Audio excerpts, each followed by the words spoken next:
Hello guys, welcome to Kausal IAS and the program News Deconstructed, जहाँ पे हम क्या करते हैं एक ऐसा टॉपिक लेते हैं जो कि हमारे all the three stages of the exam prelim mains और इंटरव्यू वहाँ पे हमें मदद करता है। ठीक है, तो आज हमने क्या न्यूज़ लिया है। आज आपने रिसेंटली मैगजीन में हमने ये देखा कि जो सोनम वांगचुक हैं वो एक एनवायरमेंटल एक्टिविस्ट हैं। उन्होंने क्या किया है, लद्दाख के लिए वो डिमांड कर रहे हैं सिक्स स्टेट का। ठीक है, उन्हें सॉरी सिक्स शेड्यूल में उनको डाला जाए, इस वजह से ये डिमांड उनका चल रहा है। ठीक है, तो अब हम देखते हैं कि बार बार लद्दाख से सिक्स शेड्यूल का आता है, बिहार स्पेशल स्टेटस मांग रहा है, तो ये सब क्यों मांगते हैं ये न्यूज में। ठीक है, तो इसको समझने के लिए कि क्यों सिक्स स्टेट का डिमांड हो रहा है, हमें पहले समझना पड़ेगा कि ये जो जम्मू एंड कश्मीर, लद्दाख, ये जो हमारे यूनियन टेरिटोरीज हैं, इनके साथ प्रॉब्लम क्या चल रहा है फ्रॉम द हिस्ट्री, और वो हमें पता लगेगा कि पार्टीशन के साथ इसका प्रॉब्लम स्टार्ट हुआ। तो ये जो वीडियो है ये दो पार्ट्स में आएगा। ठीक है, पहला पार्ट में हम ये देखेंगे कि प्रॉब्लम क्या है जम्मू एंड कश्मीर के साथ, इतना क्यों प्रॉब्लम होता है। बाउंड्री का प्रॉब्लम है, कम्युनलिज्म है, वहाँ पे कम्युनिटीज के बीच में क्लासेस होते हैं, और फिर रिलीजन के नाम पे वहाँ पे मर्डर होते हैं। तो ये सब क्या है, ये सब हमें देखना है। ठीक है, तो ये पार्ट में हम बस ये देखेंगे कि कैसे कश्मीर के साथ बाउंड्री लाइन क्या है, तो वो सब चीजें हम देखेंगे। सेकंड पार्ट में हम देखेंगे सिक्स शेड्यूल मिलने से क्या होगा और क्यों डिमांड रखा था। ठीक है, ओके। तो अगर आज आप जम्मू एंड कश्मीर का मैप देखेंगे तो आपको कुछ तीन हिस्सों में आपको मैप देखने को मिलेगा। ठीक है, सॉरी चार हिस्सों में आपको मैप देखने को मिलेगा। एक हिस्सा ये जो रेड कलर में हम मार्क्ड है, ये इंडिया ऑक्युपाइड है। ठीक है, ये जो व्हाइट कलर में मार्क्ड है आपको दिख रहा होगा, ये वाला चाइना ऑक्युपाइड है। ये वाला, ये जो आपको दिख रहा है ग्रीन एंड येलो में, ये वाला पार्ट पाकिस्तान ऑक्युपाइड है, जिसको हम पीओके के नाम से जानते हैं। और ये जो आपको ब्राउन कलर का दिख रहा है, ये रिसेंटली नहीं बोलेंगे, 1963 में पाकिस्तान ने चाइना को गिफ्ट कर दिया। तो इसके टोटल जो है चार टुकड़े हैं, समझ रहे हैं, India, Pakistan, China and Pakistan gift to China. तो ये चार टुकड़ों में बटे हुए। तो यहाँ पे हम यही कोशिश करेंगे कि एक जो जम्मू कश्मीर को होना चाहिए वो चार टुकड़ों में कैसे बट गया, ये हमें देखना है यहाँ। ठीक है, ओके। तो हम कौन से पॉइंट्स के थ्रू इसको पढ़ेंगे। पहला हमारा जो स्टोरी लाइन स्टार्ट होगा, वो स्टार्ट होगा, पहला पॉइंट पाकिस्तान ऑक्युपाइड कश्मीर ये कैसे हुआ, और ये पार्टीशन से रिलेटेड है, तो हम वहां से स्टार्ट करेंगे। सेकंड है जो अस्काई चीन, अभी हम बात कर रहे थे यहाँ पे, जो हमने देखा कि ये जो व्हाइट कलर का पार्ट है ये कैसे चाइना के पास गया। एंड थर्ड हम देखेंगे ये जो गिफ्ट टू चाइना हो गया, पाकिस्तान गिफ्ट ऑफ फेयर, ये जो हुआ ये क्या हुआ और ये क्यों हुआ।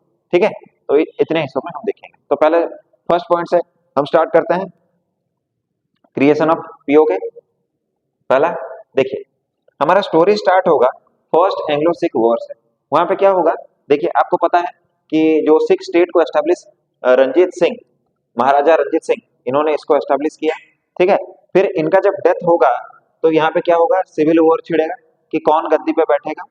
और फाइनली हम क्या देखेंगे कि ये गद्दी पे बिठाने के लिए ब्रिटिश गवर्नमेंट इंटरफियर करेगी, और जो पहला एंग्लो सिख वॉर होगा उसमें फिर ये डिसाइड होगा कि Dilip Singh will be the new king of Sikh empire, and इनके रीजन के हिसाब से इनकी मदर रानी जिंदान कौर ये रहेंगी। बट ये जो फर्स्ट एंग्लो सिख वॉर हुआ, इसके बाद में एक ट्रिटी साइन हुआ, यहाँ पे मैं लिखता हूँ, ट्रिटी ऑफ अमृतसर, ये साइन हुआ। ठीक है, और ये ट्रिटी ऑफ अमृतसर में, क्योंकि ब्रिटिशर्स ने, ये आप इमेज में भी देख सकते हैं, सिख आर्मी को डिफीट कर दिया था, तो उन्होंने बहुत सारे प्रोविजंस इसमें रखे। उनमें से पहले दो प्रोविजन तो हमने देख लिए, दिलीप सिंह राजा बनेंगे और रानी जिंदान कौर उसकी रीजेंट बनेंगी। थर्ड जो उन्होंने प्रोविजन रखा वो था वॉर इंडेमिटी। इसका मतलब है कि वॉर में जो खर्चा हुआ है, जो रिसोर्सेस, मैन पावर, उसको आप मनी के थ्रू हमें कॉम्पेंसेट करेंगे। और इसमें उन्होंने तकरीबन 1 करोड़ का डिमांड रखा था। अब इतना पैसा सिख स्टेट के पास था नहीं, तो क्या हुआ कि उन्होंने बोला सिख स्टेट के कंट्रोल में, तो उसका नेक्स्ट प्रोविजन उन्होंने लिखा, सिख स्टेट के कंट्रोल में जो किंगडम आता है, हम उसमें से एक हिस्सा क्या करेंगे, हम एनेक्स कर लेंगे, या फिर हम इसको बेच के किसी से पैसा कलेक्ट करेंगे। तो जो सिख स्टेट के अंडर ही आज जो हम जे एंड के या फिर जम्मू एंड कश्मीर जिसको बोलते हैं, वो रंजीत सिंह ने कैप्चर कर लिया था उनके टाइम पे। अब जब ये ट्रीटी ऑफ अमृतसर साइन हुआ, तो क्या हुआ, ये जो जे एंड के है ये अंग्रेजों के पास में चला गया, ईस्ट इंडिया कंपनी के पास वो चला गया। फिर क्या होगा, ईस्ट इंडिया कंपनी क्या करेगी, इसको इसको गुलाब सिंह, GULAB, गुलाब सिंह, ये डोगरा राजपूत वो क्लान से बिलोंग करते होंगे, और गुलाब सिंह को ये 75 लाख में, 75 लाख में इसको JNK को बेच दी। ठीक है, तो ऐसा करके हम क्या देखेंगे, जम्मू कश्मीर पहली बार सिख स्टेट से आ जाएगा किसमें, गुलाब सिंह के पास में, जो कि डोगरा राजपूत है। ठीक है, और हमें पता है कॉलोनियल इंडिया में बहुत सारे प्रिंसली स्टेट्स ब्रिटिशर्स के साथ ऐसे ही नेगोशिएशंस करके जिंदा रहते थे। ठीक है, और ब्रिटिशर्स उन पे कभी हमला नहीं करते। तो गुलाब सिंह ने क्या ट्रीटी साइन किया, गुलाब सिंह ने बोला कि आप मेरे सोवर्निटी को मानेंगे, बदले में मैं आपको मेरा डिफेंस, कम्युनिकेशन एंड ट्रेड, तीन चीजें, डिफेंस, कम्युनिकेशन एंड ट्रेड, आपको सरेंडर कर दूंगा। इसके बदले आप क्या करेंगे, आप मुझे प्रोटेक्ट करेंगे। तो ऐसा चलता आ रहा था, और गुलाब सिंह के खानदान से हमारे नेक्स्ट जो स्टोरी लाइन है वो स्टार्ट होगा। गुलाब सिंह के खानदान के जो चौथे राजा बने, यानी डोगरा राजपूत के जो fourth king of Jammu and Kashmir बने, वो है महाराजा हरि सिंह। ठीक है, अब आगे क्या होगा, जो हरि सिंह थे इनके टाइम पे 1947 में तो हम इंडिपेंडेंस हमारा हो ही गया। उसके बाद में जितने भी प्रिंसली स्टेट्स थे उनको एक चॉइस दिया गया कि आपका जो नियरेस्ट या फिर आपका जो सराउंडिंग जो कंट्री है वो इंडिया हो सकता है या फिर वो पाकिस्तान हो सकता है, आप उसको ज्वाइन कीजिए। बट आपको पता है जम्मू कश्मीर का ज्योग्राफी आपको मालूम है, इस तरफ पाकिस्तान हो जाएगा, ये इंडिया इस तरफ हो जाएगा, इस तरफ चाइना हो जाएगा। समझ पा रहे हैं आप, ऐसा करके था। तो अब हरि सिंह एक डिलेमा में चले गए, किसको ज्वाइन करना है। ठीक है, जो जम्मू एंड कश्मीर है ये खुद में एक यूनिक केस है। क्यों? क्योंकि इसके जो राजा हैं हरि सिंह, वो एक हिंदू आदमी है, जबकि मेजोरिटी ऑफ जो पॉपुलेशन है वो इस्लाम फॉलो करती है। ठीक है, और क्योंकि वो हिंदू थे तो वो नहीं चाहते थे कि मैं पाकिस्तान में मिल जाऊं। ठीक है, और क्यों नहीं मिलना चाहते थे, एक तो पाकिस्तान जो कंट्री है वो रिलीजियस लाइन पे बना था कि इस्लाम को प्रोटेक्ट करने के लिए जो कंट्री बन रहा है वो पाकिस्तान करके। तो हरि सिंह को पता था कि अगर मैं उस तरफ जाऊंगा तो मेरे सोवरेनिटी पे खतरा होगा। सेकेंड चीज ये है, पाकिस्तान में जो इस्लामिक पॉपुलेशन है और जो जम्मू कश्मीर में जो इस्लामिक पॉपुलेशन है, इनके बीच में both language and cultural differences थे, तो इन लोग कभी मिल नहीं पाते, तो इसके वजह से वो नहीं जाना चाहते थे। तो पहला ये ऑप्शन में उनका डिलेमा हो गया, इसको नहीं ज्वाइन करना चाहते थे। सेकेंड ऑप्शन उनके पास था इंडिया। इंडिया भी वो नहीं आना चाहते थे, क्योंकि अगर इंडिया ने क्या बोला कि हम क्या करेंगे, डेमोक्रेसी, एक डेमोक्रेटिक सेटअप करेंगे, और उसमें कोई भी प्रिंसली स्टेट को हम पावर नहीं देंगे, है ना, सारे प्रिंसली स्टेट्स को डाइल्यूट कर दिया जाएगा और इंडिया में इंटीग्रेट कर दिया जाएगा। तो वो इंडिया को भी ज्वाइन नहीं करना चाहते थे, क्योंकि उससे उनका क्या होगा, जो राजा जो वो है जो किंगडम का वो चला जाएगा और वो एक स्टेट बन जाएगा। तो वो अभी डिलेमा में रुके। ठीक है, इसी दौरान हमारा हमारा क्या हुआ, बाउंड्री कमीशन बना दिया गया, और फिर हम देखते हैं कि मुस्लिम लीग ने क्या किया, डायरेक्ट एक्शन डे बोला, डायरेक्ट एक्शन डे बोला। फिर मास माइग्रेशन स्टार्ट हुआ, है ना, मास माइग्रेशन स्टार्ट हुआ, लोगों को रिहेबिलिटेट करना, कि जो आपके पाकिस्तान जो पहले जो पंजाब हुआ करते थे वहां से इंडिया में माइग्रेट किए हैं, उनको कहाँ रखा जाएगा। ये सब परेशानी से हमारे लीडर्स नेहरू और फिर BP मेनन और बाकी जो लीडर्स थे वो सब इससे जूझे हुए थे। इसी बीच में क्या हुआ कि पाकिस्तान ने हरि सिंह के साथ नेगोशिएशन स्टार्ट किया कि आप पाकिस्तान के साथ जुड़ जाइए। बट हरि सिंह ने बोथ पाकिस्तान एंड इंडिया दोनों को ही लेटर भेजा कि आप क्या कीजिए, आप मेरे इंडिपेंडेंस को आप एक मंजूरी दीजिए, और क्या होगा, हमारे बीच में अभी पीस रहे जब तक कि मैं ये नहीं डिसाइड कर लेता कि मैं किस तरफ ज्वाइन करूंगा। ठीक है, इसी बीच क्या हुआ कि नेहरू नेहरू ने यहाँ पे राजा हरि सिंह के साथ टॉक स्टार्ट कर दिया, और जिन्ना को ये खतरा लगने लगा कि शायद जो हरि सिंह है वो इंडिया को ज्वाइन कर लेंगे। ठीक है, तो फिर जिन्ना जो वहाँ के गवर्नर जनरल थे पाकिस्तान के, उन्होंने क्या किया, उन्होंने फिर वो क्या करेंगे, मिलिट्री अपना ग्रुप ऑर्गेनाइज करके यहाँ पे भेजना स्टार्ट करेंगे। तो यहाँ पे हमने देखा हरि सिंह का डिलेमा कि पाकिस्तान को ज्वाइन किया जाए कि इंडिया को ज्वाइन किया जाए। नेक्स्ट स्टेज में हम क्या देखेंगे कि signing off instrument of action. अभी हम ये बात कर रहे थे कि जो जिन्ना है इन्होंने अपने आर्मी को भेज दिया कहाँ पे, जम्मू एंड कश्मीर को कब्जा करने के लिए। और पाकिस्तान की आर्मी के सामने जम्मू और कश्मीर की आर्मी कभी टिक नहीं पाती। तो जो राजा हैं हरि सिंह उनको भागना पड़ा। और वो भाग के क्या हुआ, इंडिया का जो गवर्नर जनरल थे जिनका नाम था माउंट बैटन, इनके पास आए और उन्होंने बोला कि आप क्या कीजिए, मुझे मदद कीजिए पाकिस्तान फोर्सेस के अगेंस्ट में। बट माउंट बैटन ने बोला कि देखिए, आप तो इंडिया का पार्ट है ही नहीं, और आप इंडिया का क्योंकि पार्ट नहीं है तो हम क्यों आपका लड़ाई लड़ें। ठीक है, तो माउंट बैटन ने बोला कि हम नहीं लड़ेंगे क्योंकि आप इंडिया का पार्ट ही नहीं है।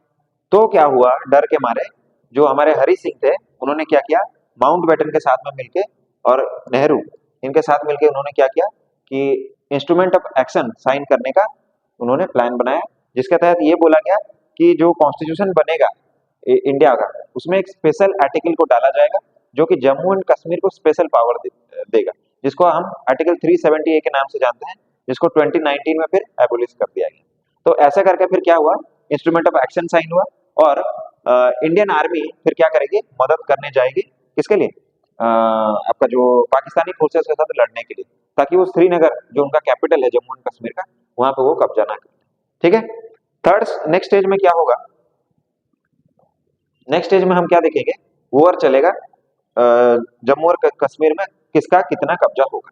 ठीक है, तो यहाँ पे हम क्या देखेंगे कि ये वॉर स्टार्ट तो पाकिस्तान ने किया, और इंडियन आर्मी जब गई तो वो रिपेल पूरा पूरा जम्मू कश्मीर से निकाल नहीं पाई। वो कुछ जगह जो जम्मू कश्मीर का ओरिजिनल इलाका था उस पर वो कब्जा करके बैठ गए। ठीक है, अब क्या होगा, बहुत दूर तक उन्होंने जो श्रीनगर है उसके बाउंड्री तक उन्होंने धकेल दिया। फिर आगे क्या होगा कि ये बैटल फिर चलता रहेगा। जब ये बैटल चलता रहा तो जो हमारे गवर्नर है माउंट बैटन, उन्होंने नेहरू को बोला कि आप जो यूएन का जो सिक्योरिटी काउंसिल है यूएनएससी, आप वहां पे जाके क्या कीजिए, आप वहां पे जाके ये मुद्दा को उठाइए। आप जैसे इमेज में देख सकते हैं, नेहरू पाकिस्तान के जो एक्शन है जम्मू कश्मीर में उसके अगेंस्ट में यहाँ पे वो बोले। जब यूएनएससी में ये बात उठा तो यूएनएससी ने ये डिसाइड किया कि हम इन दोनों के बीच में आर्मिस्टाइज या फिर शांति समझौता एस्टेब्लिश करते हैं। तो यूएन ने उसके जो प्रोविजंस है इनमें कुछ बातें बोली। पहला बात तो उन्होंने ये बोला कि बोथ जो आर्मीज है, यानी पाकिस्तानी आर्मी और इंडियन आर्मी, जो जहां पे है वो वहीं पे रुक जाए और आगे ना बढ़े। ठीक है, पहला।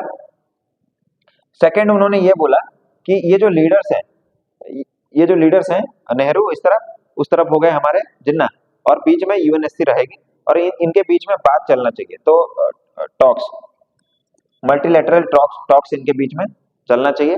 और थर्ड, उन्होंने ये बोला कि क्या है, ये जो पाकिस्तान और इंडियन फोर्सेस है, इंडियन एंड पाकिस्तानी फोर्सेस को अपने अपने कंट्री में वापस चला जाना चाहिए।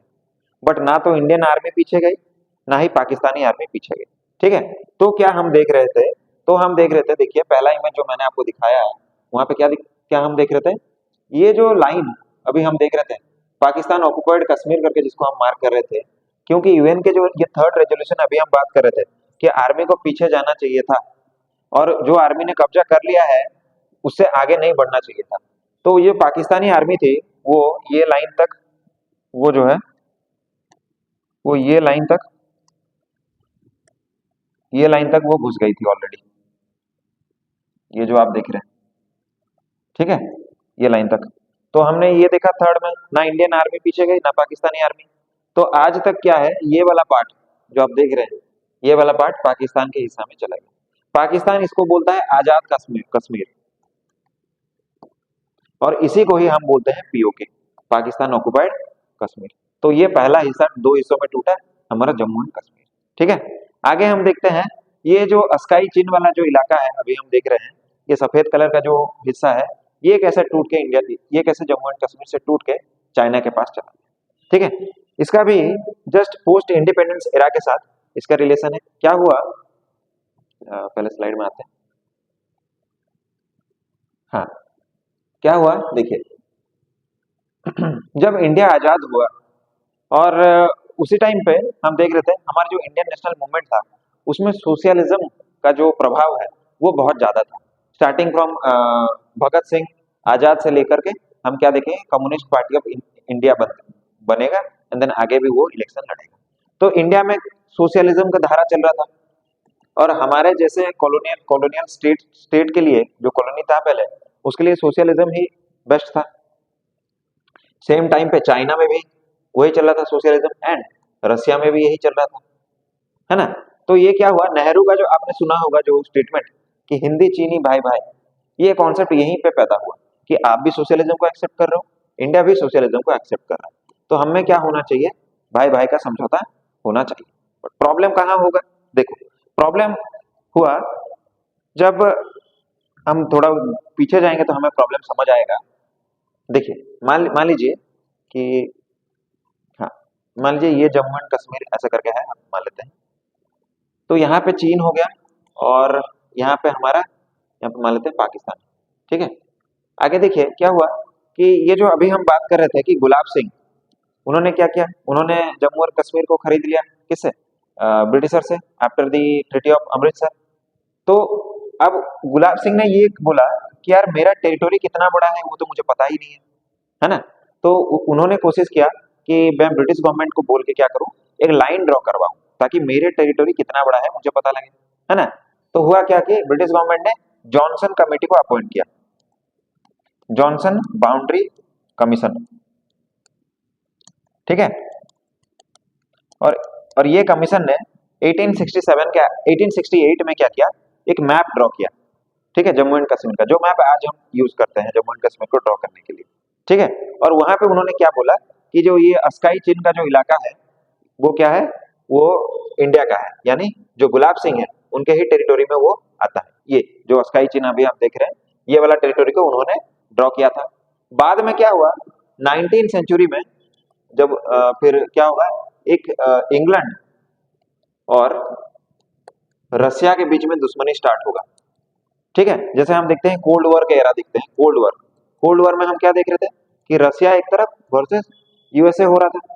सिमिलरली 19 सेंचुरी में ये जो इंग्लैंड वर्सेस रसिया होगा, इसको बोला जाता है दी ग्रेट गेम। ये स्टार्ट हुआ, है ना। और फिर क्या हुआ, ये रसिया ने ये कोशिश किया कि मैं चीन के साथ में दोस्ती करूं, चाइनीज लोगों के साथ में। तो रसिया और चीन का दोस्ती होने लगा क्योंकि यहाँ पे जो इंडिया कॉलोनी थी इंग्लैंड की, तो उसको यहाँ से हटाने का। तो जब इनके साथ चीन के साथ दोस्ती होने लगा, तो जो इंग्लैंड है जो इंडिया में बैठी हुई है उसको डर लगने लगा। तो क्या हुआ कि फिर से जो ब्रिटिश गवर्नमेंट है वो क्या करेगी, फिर से ये बाउंड्री लाइन को चाइना के साथ मिलकर ड्रॉ करने के लिए, ताकि बोथ जो पार्टीज हैं वो अपने टेरिटोरियल इंटीग्रिटी को रेस्पेक्ट करें, फिर से एक कमीशन भेजेगी जो कि है मैकमोहन कमीशन। ठीक है, मैकमोहन कमीशन को भेजेगी और वो क्या, स्टार्टिंग में वो क्या करेगी, वो ये ड्रॉ की होगी, ये जो लाइन है ना ये पूरा ना करके वो ऐसे करके इसको ड्रॉ की होगी। ठीक है, बीच में से। बट चीन क्या हुआ, चीन का दुश्मनी तो ज्यादातर, चीन का जो दोस्ती था वो रशिया के साथ में था। और चीन ने ना ये जो मैकमोहन कमीशन बना 1914 में, उसको उन्होंने इग्नोर कर दिया, बोला हमें कोई मतलब नहीं उससे। ठीक है, फिर फिर ये जो हमारा ब्रिटिश गवर्नमेंट है उसने सोचा कि ठीक है रहने देते हैं, और वापस से उन्होंने क्या किया, रिस्टोर कर दिया, जो जॉनसन लाइन जो ये खींचा गया था उसको वापस से उन्होंने रिस्टोर कर दिया। ठीक है, जब बाद में इंडिपेंडेंस हुआ और हमने क्या देखा कि चाइना धीरे धीरे करके अपना इन्फ्लुएंस इंडिया के तरफ बढ़ा रहा है, तो हमने क्या किया कि ये आप मैकमोहन कमीशन को देख सकते हैं यहाँ पे। तो हम तो बिलीव करते थे कि हिंदी चीनी भाई बहन, जैसा आप देख सकते हो पंचशील प्रिंसिपल में हमने बोला कि म्यूचुअल रिस्पेक्ट करेंगे, आप इंटीग्रिटी और उनका जो टेरिटोरियल इंटीग्रिटी है उसको हम रिस्पेक्ट करेंगे, ऐसा हम सोच रहे थे। बट इंडिया के नाक के नीचे से चाइना ने क्या किया, धीरे धीरे करके वो अपना इन्फ्लुएंस को बढ़ाना स्टार्ट करता है। और वो बढ़ाना कहाँ से स्टार्ट होता है, वो बढ़ाना स्टार्ट होता है with the incoming of Mao Zedong. ठीक है, थोड़ा सा ब्लैक बोर्ड पे जाते हैं, वहां पे क्या होगा, माओ माओ जेडोंग जब आएंगे वो क्या करेंगे, वो बोलेंगे Republic of China, Republic of China. और वो एक पॉलिसी लॉन्च करेंगे जिसको वो बोलेंगे 5 फिंगर पॉलिसी। इसमें वो बोलेंगे कि जो तिब्बत है, तिब्बत ये क्या है, ये एक पॉ है, मतलब ये हाथ है और इसके 5 उंगलियां हैं। ठीक है, 5 उंगलियां हैं, कौन कौन से, उत्तराखंड, नेपाल, भूटान, सिक्किम एंड अरुणाचल प्रदेश, ये उसके 5 उंगलियां हैं। और चाइना को इन पांचों इलाके पे कब्जा करना पड़ेगा, ये 5 फिंगर पॉलिसी को लेके आए। और फिर हम क्या देखते हैं, उन्होंने क्या किया, तिब्बत पर पहला कब्जा किया, क्योंकि पाम पहला आना चाहिए, फिर जाके फिंगर ऐड होंगे, तो उन्होंने तिब्बत पे कब्जा कर लिया। बट नेहरू और उस टाइम की गवर्नमेंट ने हमने इग्नोर किया, क्योंकि वो हमारा टेरिटोरियल इंटीग्रिटी था ही नहीं पंचशील एग्रीमेंट के चलते। फिर हम क्या देखते हैं कि तिब्बत में रिवोल्ट स्टार्ट होता है ना। और तिब्बत में जब रिवोल्ट स्टार्ट होता है तो तिब्बत के जो रिलीजियस हेड है दलाई लामा, वो इंडिया सर इंडिया में छुपने के लिए आ जाते हैं, और नेहरू इनको एक्सेप्ट कर लेते हैं कि हाँ आप हमारे कंट्री में रह सकते हैं। मीनवाइल क्या होता है, 1961 में क्या होता है कि हमने गोवा से पोर्तुगीज लोगों को भगा दिया, ठीक है। तो चाइना को ये लगने लगता है कि प्रोबेबली वो जो हमारे कंट्री के अगेंस्ट में जो रिवोल्ट कर रहे हैं उसको भी सपोर्ट कर रहे हैं, और ये वो मिलिट्री एक्शन को भी अपना दिखा रहे हैं। तो चाइना क्या करता है, 1962 में अपने फोर्सेस को मोबिलाइज करना स्टार्ट करता है around the area of Ladakh, ठीक है। और फिर हम जो यहाँ पे पढ़ रहे थे, जो जॉनसन लाइन है उसको मानने से वो उसको मानने से वो मना कर देती है, और फिर वो बोलती है कि वो बोलता है कि जो लाइन था हमारा बीच में से जो पास हो रहा था स्काई चिन्ह के, उसी लाइन को हम अपना लाइन मानते हैं। फिर वो वहां पे क्या करती है, रोड डेवलप करना स्टार्ट करती है, ठीक है। थोड़ा मुझे मैप पे आने दीजिए। हाँ, तो वो फिर से बोलती है कि ये जो लाइन है यही एक्चुअली में ड्रॉन लाइन मैं मानूंगा, और आगे मैं नहीं मानूंगा। तो हम क्या देखते हैं कि इंडो चाइना वॉर हम देखते हैं फिर 62 में ही, और वहां पे क्या होता है कि चाइना यहाँ से एक रोड बना लेता है, उसका जो जिनजियांग प्रोविंस है, इस्लामिक पॉपुलेशन जहाँ पे ज्यादा है, उसको कनेक्ट करने के लिए वो क्या करता है, स्काई चीन के थ्रू वो एक रोड बनाना स्टार्ट करता है। और फिर ये बैटल के चलते फिर क्या होता है, चाइना क्या करता है 1962 नवंबर के आते आते वो क्या करता है, ये वाला पार्ट पूरा जो आप देख रहे हैं, ये वाला पार्ट, रुकिए मुझे इरेज करने दीजिए, ये वाला पार्ट पूरा पूरा वो कब्जा कर लेता है, ठीक है, ये वाला पार्ट। फिर हमारे बीच में आर्मिस्टाइस साइन होता है, और फिर क्या होता है कि फिर से दो हिस्सों में ऑलरेडी टूट चुका था, Indian control Kashmir, Pakistan occupied Kashmir. Third हिस्सा जो टूटता है वो होता है अस्काई चिन, जो कि क्या है आपका चाइना के कंट्रोल में आ जाता है 1962 वॉर के डिफीट में। आपको अगर 1962 वॉर के बारे में, इंडो चाइना वॉर के बारे में अगर आपको कुछ इन्फॉर्मेशन चाहिए तो आप कमेंट कीजिए, इसके ऊपर भी हम वीडियो लाएंगे। आगे आगे क्या होता है कि जब 1962 में चाइना ने यहाँ पे कब्जा कर लिया, तो पाकिस्तान को भी डर लगने लगता है कि यार कल को ये हमारा इलाका हमने इंडिया से छीना हुआ है, कल को पाकिस्तान कहीं अपने मैप में ये इलाकों को भी ना दिखा दे, और हमसे फिर फाइट करके ये इलाके को भी वो छीन कर ना ले जाए। तो हम क्या देखेंगे 1963 में चाइना डर के मारे क्या करेगा, ये जो पार्ट अभी आप देख रहे हैं ब्राउन कलर में, ये गिफ्ट कर देगा किसको, चाइना को, जिसको हमने यहाँ पे क्या बोला था, जो हम देख रहे थे पाकिस्तान गिफ्ट ऑफ फियर। वो क्या करता है, ये जो पार्ट है ब्राउन कलर का अभी हमें दिख रहा है, वो चाइना को गिफ्ट कर देता है। किसके बदले में वो चाइना से ये बोलता है कि आप कभी भी मेरी टेरिटोरी पे इन्वेजन नहीं करेंगे, ठीक है। ओके, तो ऐसा करके हम देख रहे हैं पहला पार्ट में कि जो इंडिया है उसका कितना हिस्से हो गए, एक पहला जो इंडिया के कंट्रोल में, एक पाकिस्तान के कंट्रोल में है, एक अस्काई चीन चाइना के कंट्रोल में पहले से था। फिर 1963 में ये जो पार्ट है इसको उन्होंने क्या किया, चाइना को गिफ्ट कर दिया, ठीक है। तो ऐसा करके चार हिस्सों में टूटे। बट अब क्वेश्चन ये उठता है कि अस्काई चीन इसको चाइना क्यों चाहेगी, ठीक है। देखिए, अस्काई चीन एक हाई ऑल्टीट्यूड एरिया है, जहां से आप बोथ सेंट्रल एशिया को भी देख सकते हो, और इस तरफ इंडिया को भी देख सकते हो, और इस तरफ आप तिब्बत को भी देख सकते हो, यहाँ से आप नजर रख सकते हो। तो अभी जो CIA है, अमेरिकन इंटेलिजेंस एजेंसी, वो के उसने क्या फोटोज रिलीज किए थे कि जो चीन है वो स्काई चीन में क्या कर रहा है, हैवी मिलिट्री एस्टेब्लिशमेंट्स डेवलप करवा रहा है, ठीक है। तो इसको काउंटर करने के लिए इंडिया ने वापस क्या किया है, ऑपरेशन मेघदूत के चलते हमने सियाचिन ग्लेशियर, जो दुनिया का सबसे हाईएस्ट बैटलफील्ड है, उसको हमने कब्जा किया है ताकि हम उस पर कंट्रोल कर सके। बट अभी क्योंकि पाकिस्तान ने यहाँ से अलाउ कर दिया है, तो चाइना अभी यहाँ से भी एक रोड पास करवा रहा है।